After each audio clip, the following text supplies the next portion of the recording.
త్రిమూర్తులు ఒక్కటే అని చాటి చెప్పే దివ్య స్వరూపం.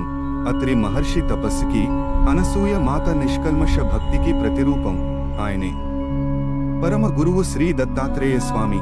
మనం నేటి నుండి ప్రారంభించబోయే ఈ ప్రత్యేక సిరీస్లో స్వామివారి జన్మ రహస్యాలను, అడుగడుగునా ఆశ్చర్యం కలిగించే ఆ దత్తాత్రేయుని లీలలను ఒక్కొక్కటిగా తెలుసుకుందాం. అనసూయ దేవి తన భక్తితో సూర్యుడిని ఆపగలదు, చనిపోయిన వారిని బ్రతికించగలదు. ఆమె పాతివ్రత్యం ముల్లోకాల్లో ప్రసిద్ధి చెందింది. అనసూయ దేవిని పరీక్షించడానికి బ్రహ్మ, విష్ణు, మహేశ్వరులు ముగ్గురు సన్యాసుల రూపంలో ఆమె ఇంటికి వస్తారు. ఆమెను నివస్త్రగా వడ్డించమని కోరుతారు. అనసూయ దేవి తన శక్తితో ఆ ముగ్గురు దేవుళ్లను పసిపాపలుగా మార్చేస్తుంది. తల్లిగా వారికి పాలు ఇస్తుంది. లక్ష్మి, పార్వతి, సరస్వతీ దేవిల విన్నపం మేరకు త్రిమూర్తులు తిరిగి తమ రూపం పొంది ఆమె భక్తికి మెచ్చి ఆ ముగ్గురి అంశలతో ఒకే రూపంలో 3 తలలు 6 చేతులతో దత్తాత్రేయుడిగా అక్కడే జన్మిస్తారు.